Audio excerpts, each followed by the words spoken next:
الرحمن الرحیم الحمد لله رب العالمین والعاقبة للمتقین والصلاة والسلام على اشرف الانبیاء والمرسلین وعلى آله وصحبه اجمعین. اما بعد، السلام علیکم و رحمت الله و برکاته.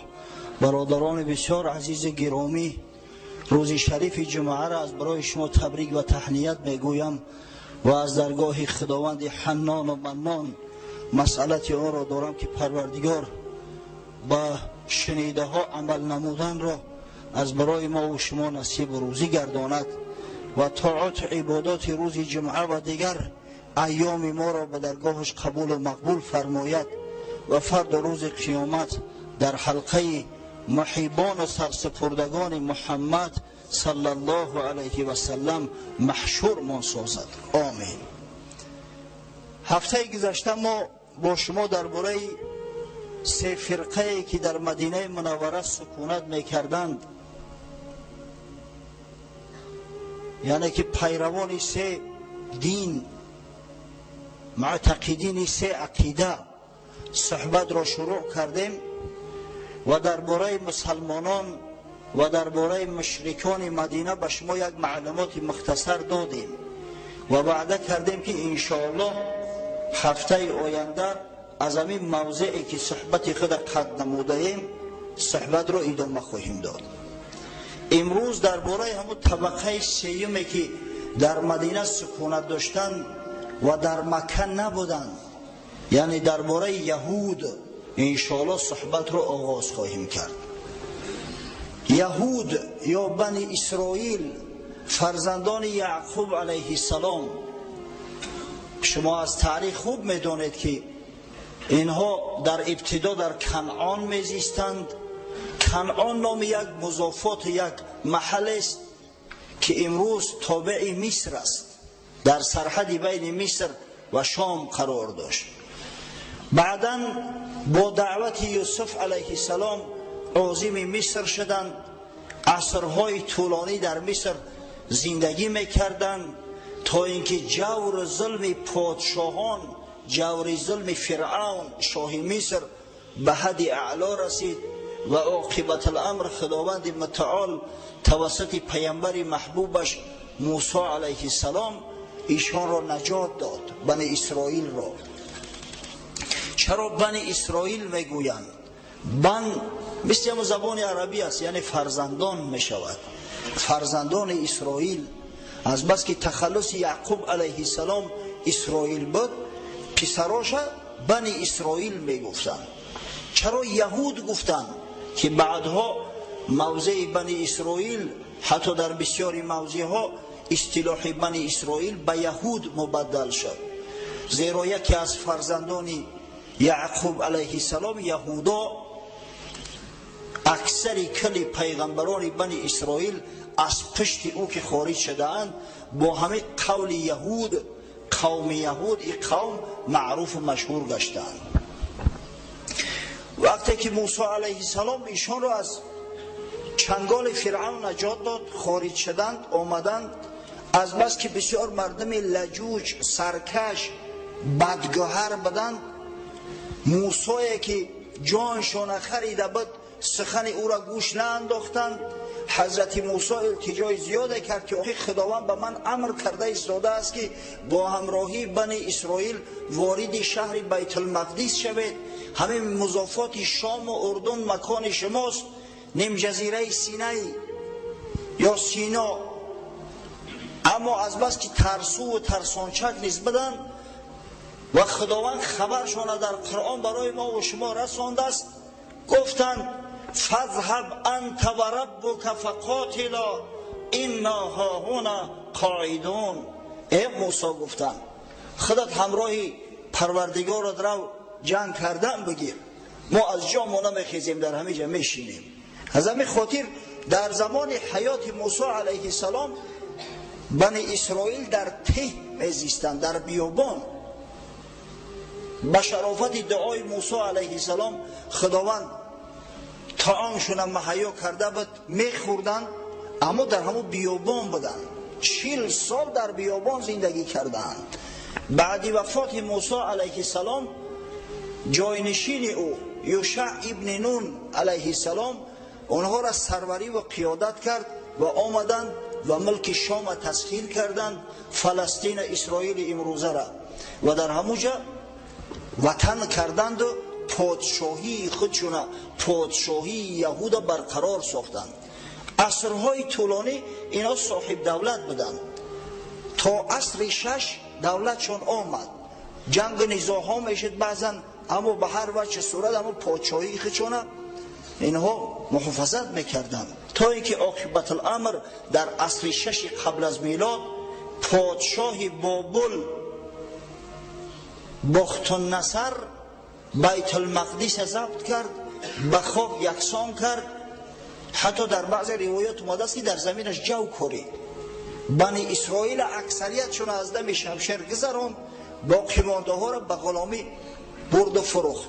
اینا دیگه برده و غلام شده بودند.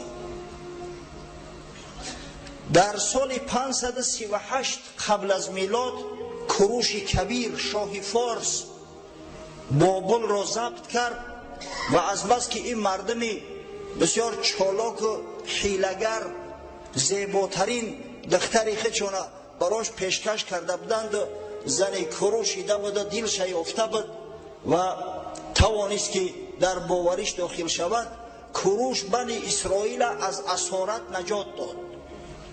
برای بنی اسرائیل اجازه در بیت المقدس در نیم جزیره سینا زندگی کردن نبود، کوروش برایشان اجازه داد و حتی از حساب بیت المال دولت، از حساب خزینه دولت، شهر بیت المقدس از سر نو باز آبادان ساخت. باز پادشاهیشو ادامه یافت تا زمان اسکندر مقدونی. اسکندر پادشاهی یهودا زیر تصرف خود در آورد. بعدا رومی ها آمدن، اگر چنده که پادشاه داشتن به نام شاه یهود، اما او وصلی دولتی در ابتدای یونانی ها بود، بعدا رومی ها، یعنی که دستنگر گوش به فرمان رومی ها بود. پادشاه یهودش می گفتن. مثلا همون بدبختی هیرودوس، سر ایرد میگن هیرودوس، همون پادشاه اسرائیل بود، اما دستنگری امپراتورهای روم بود. تا اینکه عاقبت الامر در سال 70 میلادی، متاسفانه ما وقت زیاد نداریم، برای همین بسیار فشرده گپ زدم، کم یک تصورات داشته باشید، نباشه این تاریخ بسیار طولانی است. در سال 70 میلادی، سال یعنی که بعد 70 سال تولد عیسی علیه السلام، بنی اسرائیل شورش برداشتن یهودی ها بر ضد دولت روم. شورش بسیار ظالمانه پخش شد. باز اکثر از دم شمشیر گذراندن، بعضی ها را به غلامی فروختند. یک عده از یهودی ها جان به سلامت بردند و ترک وطن کرده از وطن خود خارج شدند.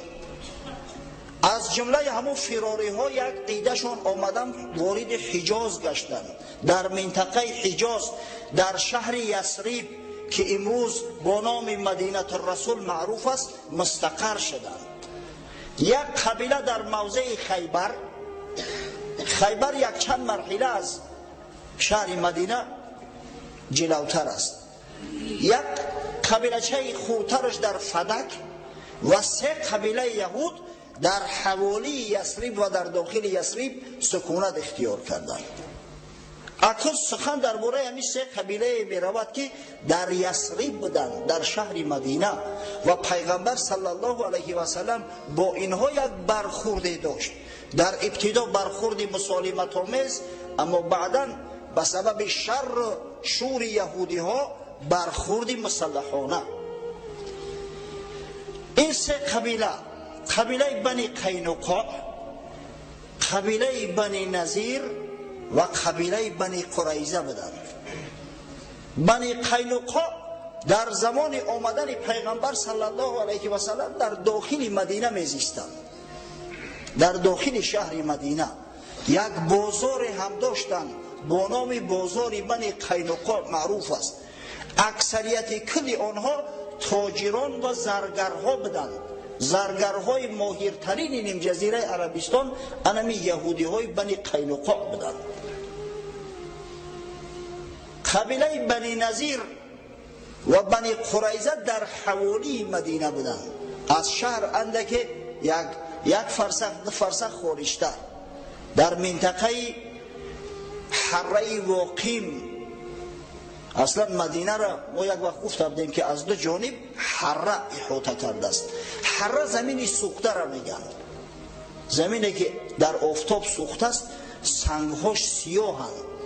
اگر حاجی ها اعتبار داده باشند از دو جانب مدینه منوره را همین دو حره بزرگ احاطه کرده است. یکیش با نام حره الوبره، حره وبره معروف است، دیگرش با نام حره واقیم از قسمت شرقی مدینه منوره. همین دو قبیله یهود بنی نظیر و بنی قریظه در همین قسمت حره واقیم بودند. زمین های حاصل خیز داشت، از بس که آب چاه کشیده خارج کرده بودند و نخلستان ها بود، نخلستان های خوب درست کرده بودند. یهودی ها به شهر یثرب قبل از عرب ها آمده بودند، قبل از اوس خزرج، و همیشه سکونت اختیار کرده بودند. خوب شماره شون در کتاب آمده است، از جمله شیخ ابوالحسن ندوی، شیخ بزرگ اسلامی. یک جا خوندم عالم بزرگترین عصر 20 شیخ ابوالحسن ندوی محسوب میشد است. به اتفاق علمای اسلامی بزرگترین عالم عصر 20 شیخ ابوالحسن ندوی هندی را انتخاب کرده بودند. خدا رحمتش کند، سال 1999 وفات کرده است. همه آخری عصر 20 ماه دکتر، و این بزرگترین عالم عصر 20 خونده می شود. همین شیخ ابوالحسن ندوی نوشته است که شماره و عدد یهودی ها دو قبیله بنی قینقاع و بنی نظیر در یک جایگی تخمین 900 نفر را تشکیل میکرد. شماره جنگاورا را اینجا حساب کردند، یعنی کسایی که شمشیر گرفته و در صف لشکر ایستاده میتونند. طفلکا و زنها و موی سفیدا در حساب نیستند. اما تعداد بنی قریظه، سپاهیان بنی قریظه به همین مقدار بود است، تخمین 700 تا 900 نفر. این دو قبیله کمتر بودند، بنی قریظه بیشتر. بنی قینقاع و بنی نظیر با خزرج رابطه دوستی داشتند، در صورتی که بنی قریظه با اوس. ایو را ببینید تو کدام درجه مکار و حیله‌گرند. برای آنکه همون جنگ نیزا همیشه تسپان باشد، همیشه عرب خون عرب ریزد، همش با یک قبیله معاهده نکردند. یک نفرش به یک قبیله، دو طایفه دیگرش به قبیله دیگر، یعنی که شما را برابر بود که همین نگذارن که آتش جنگ هیچ وقت خاموش شود. خب این یهودی هایی که زندگی میکردن در منطقه خزرج واقعا اهل کتاب بودند. اینها موحد بودند، خدا پرست بودند، خدا را یکتا میدانستند و با همه موحدی خودشو در میان عرب افتخاراتی داشتند. مدرسه ها داشتند، در اونجا تورات و تلمود و تعلیم میدادن به فرزنداشون. اکثریتشون با سواد بودن، یعنی خط سواد خواندن نوشتن داشتن. از جمله به همین خط عربی را خوب نوشته و خوانده میتونستن. در مدارس گفتیم که تعلیم تورات و تلمود میدادن، اما متاسفانه تعلیم تلمود در میان بنی اسرائیل بیشتر بود. تلمودی که گویم اگر شرح توضیحات تورات است در نزدشون مشهورتر بود، زیرا همه کتاب تلمود یک کتاب ملتگرایانه و صهیونیستی یهود است. چنان یهودی ها را تعریف توصیف میکند گویا که خلق برگزیده خدا فقط یهودی ها هستند. خداوند دنیا را برای یهودی ها خلق کرده است و تمام مردم دیگر حیوان های دو پا نامیده شده و خادمای بنی اسرائیل و یهود بودند. تو همین درجه را باور کنه تا به حال میخونی همه از خط اول حرف اولش همون صهیونیسم یهودی چکیده می ایستاد تا همین درجه را ملتگرا بدن. اما در مسئله ترغیب تشویق عقیده موحدی دست بالای دست نگذاشتیم. کسی را از مردم عرب به دین خدا دعوت هم نکردن، نگفتن که شما مشرک و بتپرست هستید بیا یک تو پرست باشید. عموما در تاریخ شما خوب میدونیم که بنی اسرائیل میل رغبت ندارد که مردم دیگر شریعت موسی را اختیار کنند قبول کنند. این شریعت همین شریعت خاصه خود میدونند و همین بزیان و ضررش و عاقبت الامر انجام میدهند.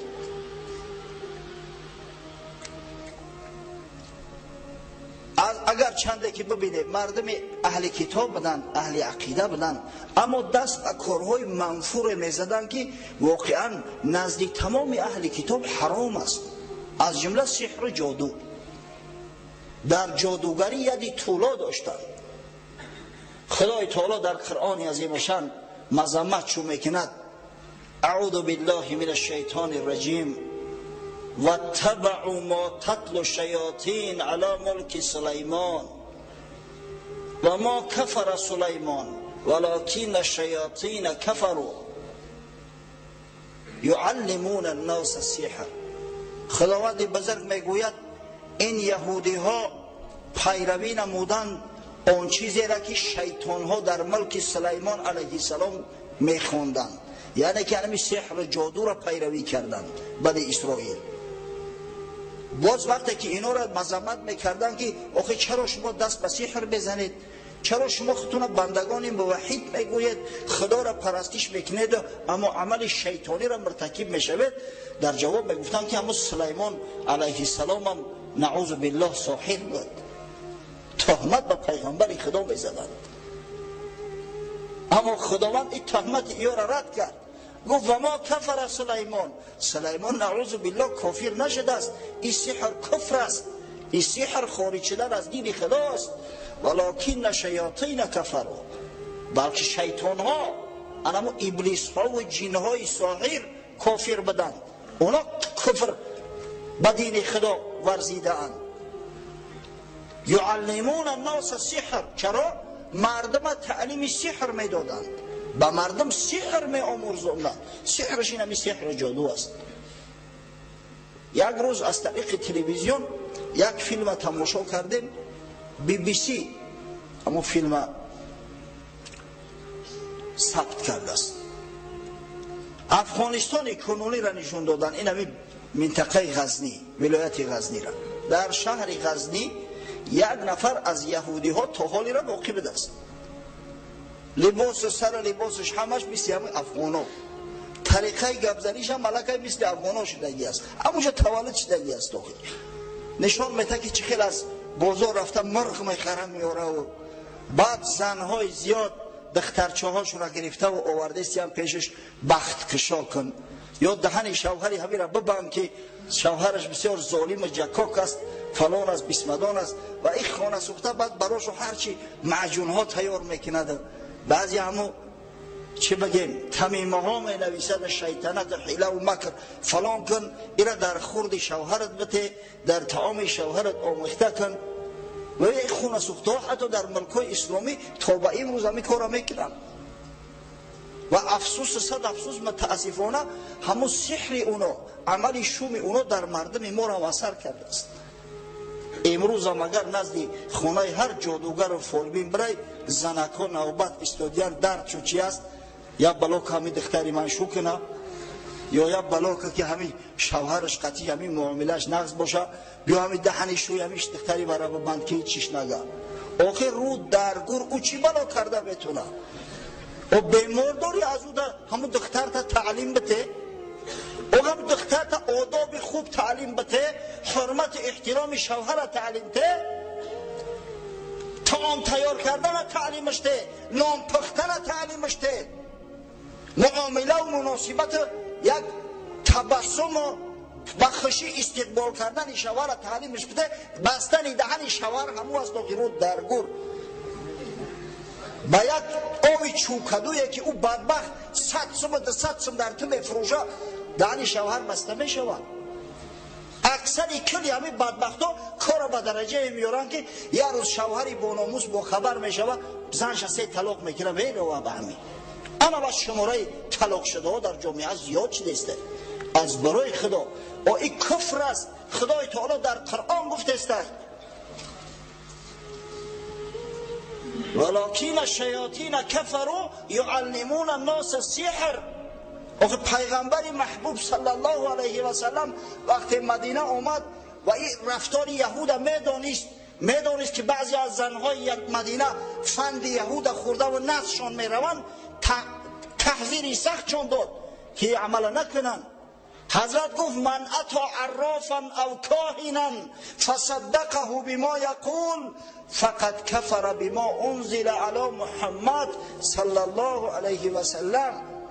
هر کسی نزد همون ساحر یا فالبین جادوگر می رود و سخن او را تصدیق میکند، این شخص کافر می شود بر قرآنی که بر محمد صلی الله علیه و سلم نازل گشته است. از برای خدا مردای عزیز هشتونه در سر تو بگیره، تحقیق کنه. بسیاری بچه ها همین زناش نمیبرن در خونه مادرها میمونن، خونه خسرش برده است شکر به خبر که او بیوه و چشم بر وقت دختر گرفته 100 فالبین جادوگر رفتن طواف کردند و آمدن. به همین خاطر خوب این کار تحقیق کنه، اگر رفته باشه نکاح از سر نو تجدید کنه، خونه تونه حرام نکنه. انمی یهود هم کارش همه بود. یکی از مستشرقای یهود مارگولیوس واقعا نسبت دین مبین اسلام و نسبت محمد صلی الله علیه و سلم بسیار کینه و خصومت دارد بدبخت، اما به حقیقت نوشته است که یهود اسلحه سیاه یعنی سحر جادو رو بر جنگ این همه روبرو مقدم میدانستند. جنگ روبرو نمیکردند، فقط سحر میکردند، جادو میکردند، حیله و نیرنگ میکردند، یا در طعام زهر انداخته و بر راههای ناجوان مردانه دشمنا و رقیبای خودشون از بین میبردند. واقعا همین تاریخ گواه است. حضرت صلی الله علیه و سلم در همون ابتدایی که به مدینه منوره رفته بود سحرش کردند. بدبختی لبید ابن اعصم با 12 دختری باکره حضرت صلی الله علیه و سلم سحر کردند. واقعا سحر اصل دارد، اما برای شفای محمد صلی الله علیه و سلم و تمام امت محمد صلی الله علیه و سلم خداوند رد این سحر نازل کرده است، باطل گرداننده تمام سحر جادو را نازل کرده است که این همه قرآن بزرگ است. خاصتا سوره های معوذتین، سوره قل اعوذ برب الفلق و قل اعوذ برب الناس، همه برای باطل کردن سحر است. هر کسی که در دلش یک شک شبهه افتاد، متاسفانه امروز چی بلای مزدقی همه یا جن یار مشیده است یا که سحر جادو بو کردین، اندک سر مدرک نه در دل مدور می روند. اگر ذره شک شبهه که پیدا شد همه سوستات شف کن در تمام بدنت بمال، همچنانه که رسول الله صلی الله علیه و سلم قبل از خواب میکرد. یا سوره فلق ناس بخون، در یک آب دم به انداز همه آب استعمال کن. آخه ای سرت مانه چون میکنی بقلشکه به مچیتو را میکشی میبری. همین سوره فلق ناس خودت نمیدانی؟ همون فلق ناس خودت بخون در همون دم به انداز. اگر نمازخوان باشی اراخر نباشی انشاءالله خدای تعالی تأثیرش در وجودت برسانه.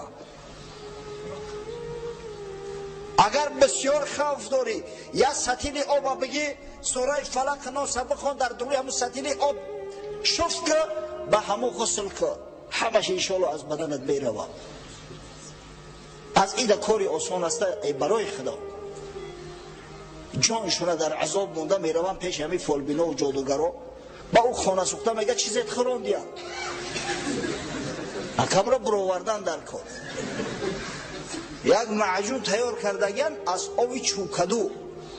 این چوکدو هم قد تلخی هست، آبش که ای بغمه را تلختره، همون را میگیرن метарش 50 грамм мезана, охи тамоми дилу ҷигараш мериза, охи чизе дар дурӯ ҳаст, баъд ҳамин зур кардаву мебирорад. баъд остак меандозанд дар дуруи ҳамун партофтагиаш як коғазака ё як қилака я нохунака, ана диди сеҳрат бурумад эруд даргур. то ин дараҷара беақлу бефаросатем, бо бовар мекунанд амира дар асри 21. агар ҳақиқатан ҳамун чизе ки айдаҳани та бурумадааст, гӯё агар ӯ дар шиками та 10 рӯзу 15 рӯз местаку, то ҳадди ақал зарпарвин мешавӣ, медонӣ. агар андак зиёдтар бигзара, бурушной тиф мешавӣ, домана ай сарат мона, то нағом тари чизоро бовар кунӣ. чӣ дард мурасидааст аз барои худо. ман ҳамин гармии бозори соҳирову ҷодугарову ҳамин шаъбада бозора дар ду чиз мебинам. аввалан дар пас бидани мафкураву илму дониши шаръии мардум ки бисёр мафкураи пас дорем, ҳар чиза бовар мекунем. сониян дар он ки мутаассифона қуввати ҳама намерасад ки аз кӯмакҳои тиббӣ, аз медисина истифода бубарад. қиматаш бисёр зиёд аст. бечора мардум пуле надоранд ки хуб табобат кунанд. баъд инами фреби инами шарлатану шаъбада бозора мехӯранд, дар банди қайди фреби ҳамиҳо меафтанд. ба худ биёед бародарои азиз, аз айбас қасам ба худо, барои уммати муҳаммад саллаллоҳу алайҳи ва саллам то ба ҳол пеши фолбина, пеши ҷодугара, пеши соҳира, пеши шайтон, пеши шаъбадабоз рафтан айб аст. дига мо ягон узр надорем. ва ин мардум дар гуфтем ки дар заҳр андохтан ҳам бисёр яди тӯло доштанд. душманов рақибошро одатан тавассути ҳамин заҳр додан нест мекарданд ва нобуд мекарданд. мутаассифона ҳамин хилқибат ҳоли дар вуҷуд чӯ ҳаст. ӯ ҷавонмардоеро ки дар майдони ҷанг зуршу нараса, ин бадбахто хилват мераванд, ё дар меҳмонхона мекушанаш, ё дар ягон ҷои ҷамъиятӣ мекушанаш. коршу ҳамин аст. дар ҳангоми фатҳи Хайбар андак пештар битозем, барои он ки вақте сухана гуфтем бояд далил дошта бошем. далил надошта бошем бо сад даъвогар аст. ҳангоми фатҳи Хайбар як зани яҳудӣ бо номи Зайнаб бинти Ҳорис, зани Саллом ибни Мишкам ки сарвари яҳудиҳои Хайбар буд, як гӯсфандеро омода кард. гӯсфандеро пухт, дар дохилаш заҳр андохт, бо заҳр омехташ кард, бо заҳри ҳалоҳил, ва барои расулуллоҳ саллаллоҳу алайҳи ва саллам овард, ҳадия кард. ҳазрат саллаллоҳу алайҳи ва саллам танҳо намехӯрд.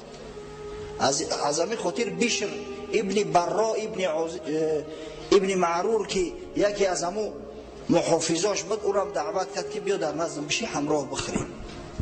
ҳазрат вақте ки луқмаро дар даҳанаш андохт, ҳамун луқма гувоҳӣ дод ки ё Муҳаммад саллаллоҳу алайҳи ва саллам, ман масмум ҳастам, заҳролуд ҳастам. аз ин хотир ҳазрат ҳамун луқмаро аз даҳанаш андохт, нахӯрдаш. аммо Бишр ибни Барро ибни Маърур разияллоҳу ан шаҳид шуд. ҳамун заҳра хӯрда шаҳид шуд. ҳамун таома имом Бухорӣ ривоят мекунад: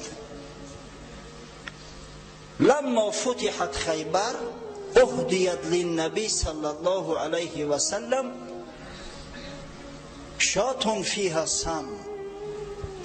дар фатҳи Хайбар, дар соли фатҳи Хайбар, барои расулуллоҳ саллаллоҳу алайҳи ва саллам мега як гӯсфанде оварданд ки бо заҳр омехтаву олуда буд. фақола набӣ саллаллоҳу алайҳи ва саллам: اجمعوا إلي من كان ها هنا من يهود. گفت همه یهودی‌ها را جمع کنید. کدومش زنده مونده است، در اسارت است، کی است، که همش یک جمع کنید. فجمع له فقال إني سائلكم عن شيء فهل أنتم صادقی عنه. وقت جمع آمدن حضرت گفت: ای یهود، یک چیز از شما میخواهم سوال کنم، راست میگین؟ من به گپ شما باور ندارم. آیا شما همین گپی من به راستی جواب میتین؟ گفتن نعم. یا ابوالقاسم. ولی گفتن ای ابوالقاسم ما اسیر شدگیم دیگه بتونیم که دروغ بگیم، دروغ گفتن نمیتونیم که قائل بشیم. گفت هل جعلتم فی هذه الشاة سما، در همین گوسفند گفت زهر انداخته بده. مقصد که همون زنک با فرمان شما همین کار کرد، اون از پیش خود نمیکنه کو. گفتن نعم بله. گفت فما حملکم علی ذلک، چی چیز شما را وادار کرد که همین خیانت کنید؟ آخه من بر جان شما ترحم کردم، امان دادم بر شما، چی چیز سببگار شد که شما همین عملی شما انجام دادید؟ من که در قصد جان شما نیستم، من شما را کشتنی نیستم، من شما را از ملک تو پیش کردنی نیستم.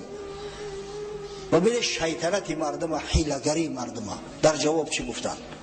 گفتن اردنا این کنت کاذبا نستریح و این کنت نبیا لم یضرک. گفتن ما قصد کردیم که همین را زهرآلود میکنیم، به تو پیشکش میکنیم، اگر تو دروغگو باشی و پیغمبر نباشی جان ما از تو خلاص میشود، اما اگر پیغمبر باشی این به تو ضرر زیان میرساند. این حیله را بینه سبحان الله، تو کدام درجه مکار و حیله‌گران جنایت کردیم با خودشون سفید کردستیم. اما با ببینه که بعد از او که دریافتن که محمد صلی الله علیه و سلم پیغمبر بودست، همیشه یک معجزه شد که لقبه خودش شهادت داد، بعد او را میمونه آوردن کسافتو، باز در همه دین یهودی خودشو باقی موندن. واقعا تاریخ شاهد حال است که کار و رفتار این مردم به همین زیل همین شکل بود، حیله های زیاده میکردن. اما آخر با او حیله و نیرنگ شو ما و شما مردم کم اعتقاد و ضعیف ایمان فریب میکنن. محمد صلی الله علیه و سلم و اصحاب گرامی آن حضرت که از مکتب محمدی تعلیم گرفته بودند و تعلیم میگرفتند، اونا را فریب کرده میشود. حضرت مولوی یک قصه آورده است در مثنوی شریف. مرتضی را دید روز یک جهود، کوز تعظیم خدا آگه نبود. گفت خود را اندر افکن هین زبان، و اعتقاد کن به حفظ حق تمام. تا یقین گردد مرا ایقانی تو، اعتقاد خوب و با برهانی تو. یک روز میگوید یک یهودی نزد حضرت علی اومد، گفت یا علی واقعا تو بسیار آدم دانشمند و عاقل هستی، خداپرست هستی، من عبادت تو را میبینم، توکل تو را به خدا میبینم، دلم گم میزنه. گفت بیا بالای بام برو یا پخته سرکی پرتو، توکل تا به خدا کن، اگر اجلت رسیده باشه میبری اوخی، خواه بالای بام باشه خود در درون خونه، نه که اگر اجلت نرسیده باشد خدای تعالی تو را محافظتت میکنه کو، همه از خدا است. به مشیت خدای تعالی یا برگ از درخت نمیافته، و تو را که اجل نرسیده باشه به افتیدن از بالای بام چیز نمیشه. شیطان ها ببینه تا یقین گردد مرا ایقانی تو، اعتقاد خوب با برهانی تو. شاید اون به عقل ما میشید به پرید میزد سر گردنش میده میشید. پس امیرش گفت خاموش کن برو، تا نگردد جان تزین گفتن گرو. تا بدبخت پیر تکه گفت تیز گم شو که میزنم سرت از بدن می اندازم. بنده را کی زهره باشد کس فضول، امتحان حق کند ایگی چی گل. یه رود در گور گفت بنده چه حق داره که خدا را امتحان کنه؟ کسافت ملعون، عجلم که رسیده باشه و میرم خود به این بلد بومه پرتون، نه که عجلم که نرسیده است خدای تعالی عقل مکار فرموده است دیمونم میرم خود به این بلد بومه پرتون. بنده را کی زهره باشد کس فضول، امتحان حق کند ای گیچی گل. شیخ را که پیشوا و رهبر است، گر مرید امتحان کرد او خر است. این همه شیخ استازه، پیش از او که استاز میگیری اول یک بسنجش، اما وقتی که استاز گرفتی بعدی او اگر امتحانش کردی تو انسان است، تو خری، تو احمقی. چنین وسواس آید زود زود، با خدا گرد در و اندر سجود. واقعا این شک شبهه ها را شیطان همیشه در قلب مسلمانو پیدا کردن میگیرد. چرا این شده، چرا او شد. اگر همین خیلی وسوسات که آمد، به سوی خدا میگه مراجعت کن، رو به سوی خدا بیار، سجدگه را ترکن از اشک روان، که ای خدا تا وارهانم زینگمان. چنانس گریه که در وقت نماز که همون جای سجدگهت از اشکت از آب دیده تر شود، بگو پروردگارو این شیطنت ها را از قلبم دور کن. من کی هستم که ترا امتحان میکنم؟ من کی هستم که ترا راه نشان میتم که اگر خداوند کار ای خیل میکردی خیل میشی، ای خیل میکردی خیل میشی. آن که فرزندان خاصی آدمند، نفخه این نازنم نامیزنند. خب مسئله دیگر از قوم یهود که من میخواهم شما را آگاه بسازم این بود که واقعا این مردم از بس که در تاریخ رو پکی شدگیند، چندین بارا قتل عام شدن، ضربه و لطی زیاد خوردند، از همین خاطر دلشان بسیار سیاه و سنگین شده بود. سیاه دلی بسیار قصاصگیر هستند، اما احتیاط میکنند. مثلا دشنام حقارت اشکار نمیگفتند، بعضی کلمه و الفاظ داشتند که دو سه نمو ترجمه میشد، هنگام سخن گفتن همون کلمه ها را استفاده میبردند. مثلا نزد حضرت صلی الله علیه و سلم وقتی که می اومدن میگفتند یا محمد راعینا، ای محمد صلی الله علیه و سلم مقصد ما را رعایت کن، توجه کن به سوی ما، گپی ما را گوش بانداز. و می خندیدن ملعونا.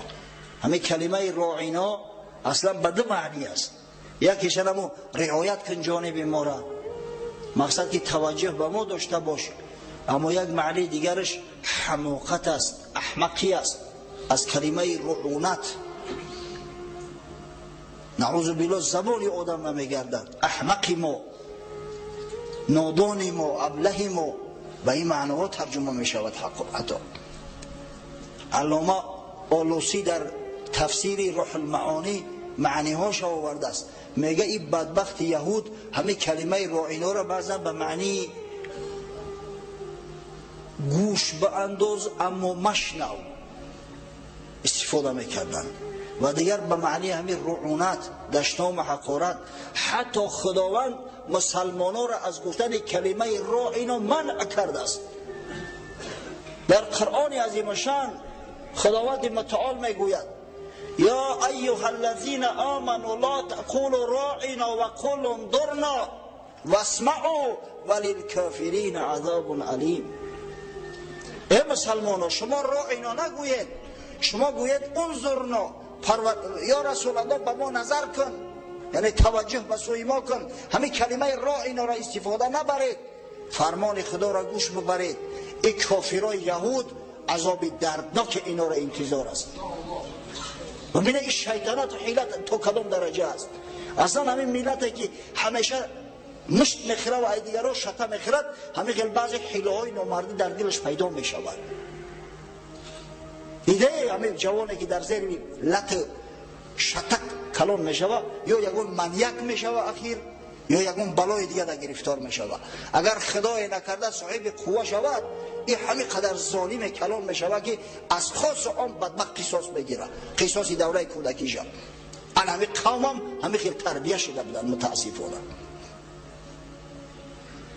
من یاد دارم یک جهود بدارم، 82 محله 82 سر متروشی. این همه هر کسی نخست دشنام حقارتش میکرد، یکون عمل اینجا میکرد، با میگفت شد رو همون گفتگیم رو. این خونش دعوت میگفت است که کسی مرا حقارت کنه خودش فلان و بیسمدان، کسی مادر ما حقارت کرد مادر خودش فلان و بیسمدان. خوب در خونش میگفت است. بعد اگر کسی قطعی گپش بلند میشید با جرأت نه که گپ زنه مرد برین. شد رو همون گفتگیم، همون گپ من در خونه گفته بودم، همون واقعا عادت شو همی است. و بسیار نامردی میکردن مسلمانایی را که حقیقتا با اینا از در مصالحت و مسالمت وارد شده بودند. مسلمانایی که یهود از مشرکا، از عربهای مشرک خودشو بالا میموندن، زیرا این مردم اهل کتاب هستند. مسلمانایی که نکاح زن یهودی را با مسلمان روا میدانستند، در صورتی که با عرب مشرک درست نبود نکاح، با همونایی نمیخوان حیله و نیرنگ میکردن. یا نزد حضرت صلی الله علیه و سلم می اومدن میگفتن السلام علیک یا محمد صلی الله علیه و سلم. سلام نه، سام. بار حضرت صلی الله علیه و سلم گفت شما میدونید چی میگویند همین مردم؟ گفتن نه یا رسول الله، خدا و پیغمبرش داناتر است. گفت اینا میگن السلام علیک، سام مرگ است، یعنی مرگ بر تو. گفتن یا رسول الله اجازه هست که ما قصاص بگیریم؟ گفت نه، بگذارید شیطان ها را، مکار شیطان در اما حیلگر در حیله خدا گرفتار می شود، در غضب خدا گرفتار می شود. اما وقتی یه نفر شما را سلام دادن، شما نگین و علیک السلام، بگین و علیک، بر تو هم. همون سام که گفت سامش در خودش می روش در قلب. خدای تعالی در قرآن پیغمبرش تحذیر داد و اذا جاءوک حیوک بما لم یحییک الله. وقتی نزد تو میآیند با تو سلام میدن که خدا با تو خیل سلام نداده است، یعنی حیله و نیرنگ میکنند. در حدیث آمده است حضرت صلی الله علیه و سلم میفرماید لکل داء دوا الا صام، یعنی الموت. هر درد به خودش یک شفا و یک دوای دارد مگر صام، یعنی مگر مرگ که همه اجل شفا ندارد. ببینه رفتار و کردارش چی نوع و چی طریق بود. بسیار دل سیاه داشتن. حتی کار به حدی بود که بعضا بی ادبی های از خود اظهار میکردن که همو عربی مشرک به خود همو بی ادبی را روانه میدید. اهل کتاب باید یک ادب، یک اخلاق حسنه داشته باشند، اما نداشتن متاسفانه. همو قبیله بنی قینقاع من برای شما گفتم که یک بازاری داشتن، زرگرای معروف و مشهور از همه قبیله بنی قینقاع بودن. در بازار بنی قینقاع تیلواری سودا میشد و بار یک زن عرب به خاطر خریدن تیلواری، این زنها در همو قدیم هم عاشق تیلا بودن، حالی هم عاشق تیلا هم، به بازار آمد. زرگر از زن خواهش کرد، گفت که رو تنشان بده. دید دستاش بسیار زیبا، در روش نقاب کشیده شده بود. گفت یک رو تنشان تکو ببینم دستات قدر زیبا هستن، این چهره چقدر زیبا باشه. اما این زن گفت بدبخت تو چی میگوی؟ من زن شوهردار هستم. و وقتی که زن نشسته بود و همون تیلاها را میسنجید و میدید، یک بدگهر یهودی، همون زرگر، رومالش گرفت، نوکشه در زمین یک جا محکم کرد، گره کرد. وقتی بیچاره زن میخواست از جاش قایم شود، از بس که گره کرده بشده بود نوکش، روش برهنه شد، گردناش برهنه شد. و همه یهودی هایی که جمع آمده بودن برای تماشای این زیبا صنم، همه قهقه در اومدن، همه خندیدن، گردناش دیدن. زنم دیگه از قهر غضب صداش بلند کرد، داد و وای برداشت. یک مسلمانی بناموس همونجا از در همون بازار بود است. وقتی واقعه را دید، خنجر را کشید آمد، او بدبخت زرگر یهودی را قتل کرد.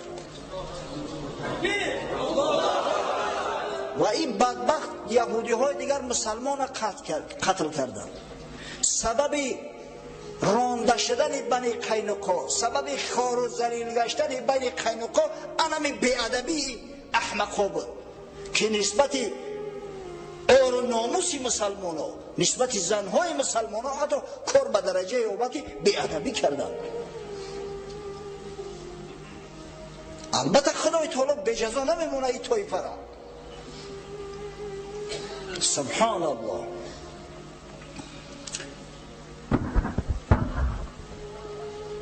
وقتی که رسول الله صلی الله علیه و سلم به مدینه آمد، بار قریشی ها آمدن نزد یهودی ها جمعشون کردن، گفتن ای معشر یهود، شما اهل کتاب هستید، شما خدا پرست هستید، شما بین ما و بین محمد صلی الله علیه و سلم قضاوت کنید. ما بر حقیم یا محمد صلی الله علیه و سلم؟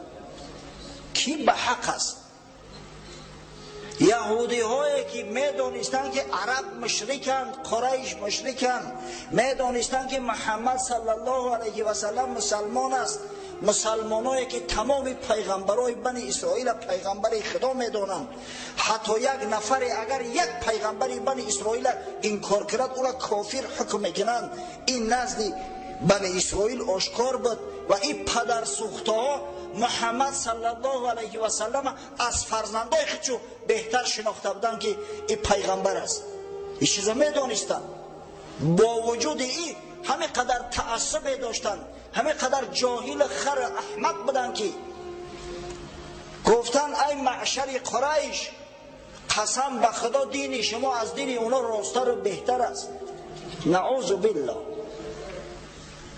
یکی از علمای یهودی اسرائیل ولفانسون گفتنی شخص یک کتاب دارد، عرب یهود در نیم جزیره عرب، یهود در نیم جزیره عرب، در همونجا قید میکند که واقعا خطای از همه بزرگترین یهود همین بود که این بدبختو حق نداشتن، هرچند دشمن بدن، هرچند تعصب داشتن، هرچند حسادت داشتن، اما اونا حقوق معنوی نداشتن که مشرک بر شخص موحد ترجیح بدن.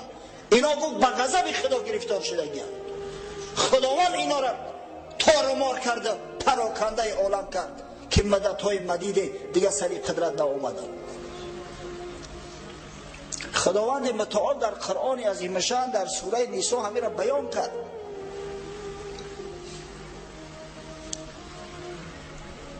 خدای بزرگ بیانش میکنه: الم تروا الی الذین اوتوا نصیبا من الکتاب یؤمنون بالجبت والطاغوت ویقولون للذین کفروا هؤلاء اهدی من الذین آمنوا سبیلا. این طایفه که اهل کتاب هستند اینا خیانتی به خدا کردند. خدای بزرگ میگه و اینا ایمان به طاغوت، ایمان به بت آوردیان، اینا بت پرست از خدا پرست بالا گذاشتن و نسبت شخصایی که کافر هستند میگویند که شما هدایت یافته تر از مسلمان ها هستی، از اهل ایمان هستی. خدا به غضبش گرفتار تو کند. و اسرائیل ولفانسون بعد اوجا شرح توضیح داده است که چی نوع شد که یهودی ها با مسلمان ها همدست نشدن، یکجا نشدن. سببش چیست؟ چرا مسلمان هایی که تمامی پیغمبرای بنی اسرائیل پیغمبر خدا میدونن، اینقدر بزرگ میدونن، چرا مسلمان هایی که در قرآن خداوند متعال براشان گفت ای بنی اسرائیل اینی فضلتکم علی العالمین، من شما را بر عالمیان تفضیل دادم که اکثر پیغمبرای من از میان شما هستند، چرا با اونها اینقدر کینه و عداوت پیشه کردن؟ با مشرکا زبان یک کرده و بر ضد مسلمان ها خواستن. میگوید این کار دو سبب دارد. سبب اول انما تعصب یهود، حسادت یهود، به درجه حسود هستند، به درجه این بدبختان متعصب هستند که از غیر بنی اسرائیل کسی را قبول ندارند. هر کسی یهودی است آدم خودشون است، اما کسی اگر یهودی نباشد اینا اصلا قبولش ندارند به هیچ وجه، به هیچ صورت. و چون محمد صلی الله علیه و سلم از بنی اسرائیل نبود و به فرمان اینا عمل نکرد و اینها را به سوی دین خدا خواند و کمبودی و نقصانهایی که در کتاب خدا وارد کرده بودند آشکار ساخت، اینا به شر شور بر ضد مسلمانان خط علم کردند. سبب دوم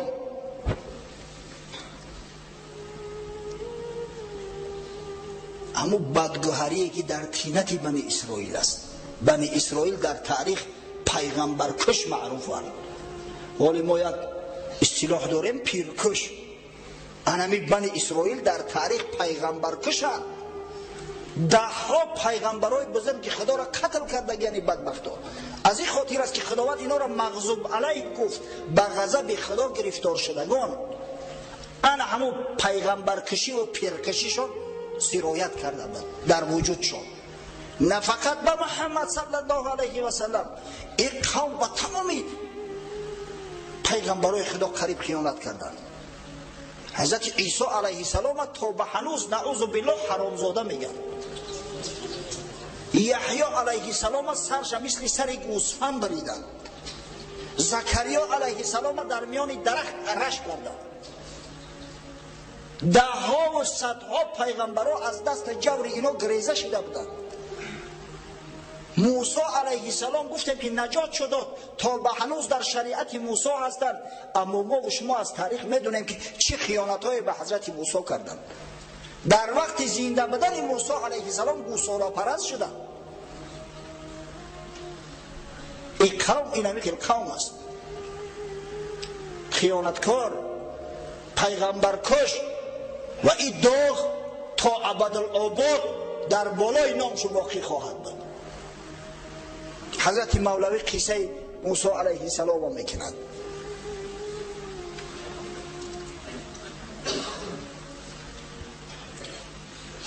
گفت موسی با یک مردی خیال که بدندش از شقاوت و زلال، صد گمانت بود در پیغمبریم، با چنین انصاف و این خلقی کریم. یک روز میگه حضرت موسی به غضب آمد، یک بدبخت یکی از همین سرورای بنی اسرائیل گیر کرد.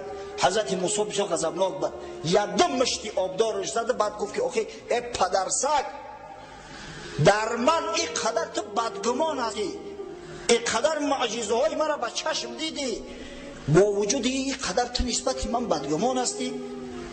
100,000 معجزه دیدی زی من، صد گمانت میفیزود و شک زن.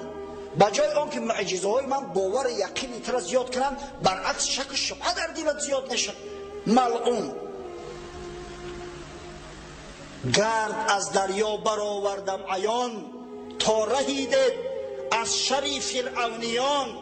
برای آنکه از چنگال فرعون نجات بیابد، من گرد چنگ بحر برو کردگیم. حال یک سوال است که آیا از زیر بحرم چنگ میبروید؟ جوابش همی است بله. در بحر احمر چنگ بالا شد وقتی که بنی اسرائیل از بحر گذشتن. بحر وقتی که در طرف تقسیم شده بود، ز آسمان 40 ساله کاسه و خوان رسید، از دعایم جوی از سنگ جهید. آخه خانه تان بسوزه. گفت که 40 سال به دعای من خدای تعالی طعام شما را مهیا کرده است در بیابان. با یک دعا و با یک ضرب عصای من از یک سنگ خوره آب پرید. آب خورده 12 جبار تقسیم شد، 12 سبت شما از همه آب میخورد. بانگ زد گوساله از جادویی، سجده کرده که خدای من تویی. اب پدرسگ همین یک گوساله یک بربع گفت تو در رفتی در پیش سجده کردی؟ چه نبودی در بدگمان در حق او؟ چه نبودی شک چنین ای زیشت خو؟ آخه چرا در حق گوساله بدگمان نشدی؟ در حق موسی علیه السلام بدگمان بدی، در حق هارون علیه السلام بدگمان بدی، و چرا در حق یک گوساله بدگمان نشدی؟ سامری خود کی باشد ای سگان، که خدای برتراشد در جهان؟ پیش گاو سجده کردی از خری، پیش گاو سجده کردی از خری. گشت عقلت صید سحری سامری. بعد حضرت مولوی به شرحش میده که سببش چی بود. حضرت میگه چون که هر جنسی را باید جنسی خود، گاو سوی شیر نر کی رو نهد. هر کس به همون جنسی خودش عمل میکنه. اون موسی علیه السلام عیسی علیه السلام، یحیی علیه السلام، زکریا علیه السلام و پیغمبرای اهل ایمان هستند. اونا پیغمبرای مسلمان ها هستند که مسلمان ها به قدرشون میرسند. شیخ احمد دیداد با یک نفر نصرانی بحث میکرد. در ضمن بحثش گفت در میان اپیسکوپای انگلیا بریتانیا کبیر یک تست گذروندن پنهانی با حامله شدن مریم بتول به شوهر. 67% اپیسکوپا میگه به همین شک داشتیم، باور نداشتیم. سبحان الله. اپیسکوپا ملاهای کلان نصرانی 67%ش شک داشتیم که عیسی علیه السلام به پدر تولد شده است. احمد دیداد خدا رحمتش کنه به یک افتخار گفت برای ما مسلمانان فقط آیه قرآن کفایه است که او روح خداست و کلمه است که خدای تعالی در بطن مریم عذرا انداخته استش. ما به همون ایمان داریم، یگان شک نداریم. چون که هر جنس رباید جنس خود، گاوی شیر نر کیرونی هست. آی بنی اسرائیل صدقه موسی علیه السلام کنه. آن ابوبکر از محمد برد بو گفت هذا لیس وجه کاذب. حضرت ابوبکر که به قدر محمد صلی الله علیه و سلم میرسید چهره شدید گفت این چهره شخصی نیست که دروغ گوید. گفتن یا ابوبکر این دعوا میکند که من عثمان برآمدم عرش رفتم. گفت چهره این چهره مردی نیست که دروغ گوید، راست گفته است. صدق رسول الله صلی الله علیه و سلم. چه نبد بوجهل از اصحاب درد دید 100 شکی کمر باور نکرد. اما ابوجهل که از اصحاب درد نیست، از جنس محمد ها نیست، از جنس مسلمان و اهل ایمان نیست، 100 شکی کمر را به چشم دید اما باور نکرد، قبول نکرد. آینه دل صاف باید تا در او واشناسی گوهری زیشت از نکو. متاسفانه وقتمونم تمام شده. همینجا انشاءالله سخنمون ختم میکنیم به وعده اون که اگر انشاءالله تا هفته آینده اگر سالم باشیم، پابرجا باشیم، صحبت از همین موضعی که قطع کرده ایم با ادامه خواهیم داد. ربنا افتح بیننا و بین قومنا بالحق و انت خیر الفاتحین برحمتك یا ارحم الراحمین. عطا کنده جمیع بلا و آفات از سر شدار و نگه بدارد. در حق برادر ما حاجی ولی جان و محمد برادر خداوند جمیع مراد و مقصوداشون حاصل گرداند و میل محبتشون به اسلام، به قرآن، به محمد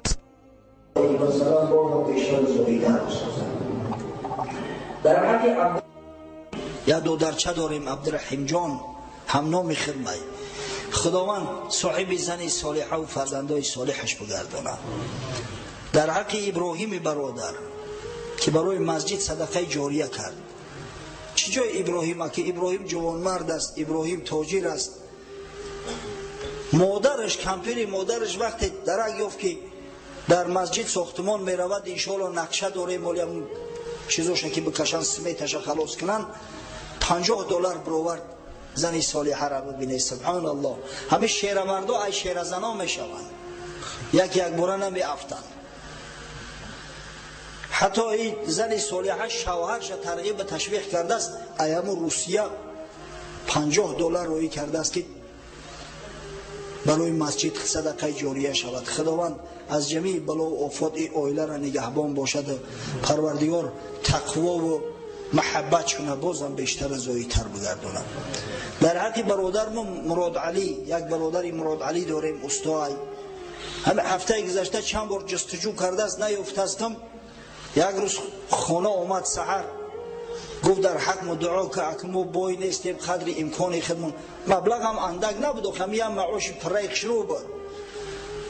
اگر بوی میشدیم زیادتر میدادیم. گفتم آقای خدای تعالی ترا قلبی وسیع داده است، خدای تعالی ترا علمو غیرت داده است، سخاوت داده است. چی بسا بویایی هستند که یا تیشو ببروید جانشو میبروید. هم بابای مولانا کلابی ما بعضا در حق هم بعضی ثروتمندای مرده بخیل زمزمه میکنه دولتش را فیل بردارد میانش بشکند. همه پولش بسیاری است که تیلهاش در فیل بار کنه میگه میان فیل میشکنه. دولتش را فیل بردارد میانش بشکند، همتش را پشه بردارد به هندوستان برد. نه که هم به همتی هست که یا پشه همتش به هندوستان میبرد. خدا برکتت بده که جوان مرد بدن در کاری مال و ثروت هم نقش بازی نمیکنن. در حق شیخ حکمت الله و شاگرد محمد که در روسیه هستند دعا میکنیم که خداوند از جمیع بلاها نگهبانشو باشد.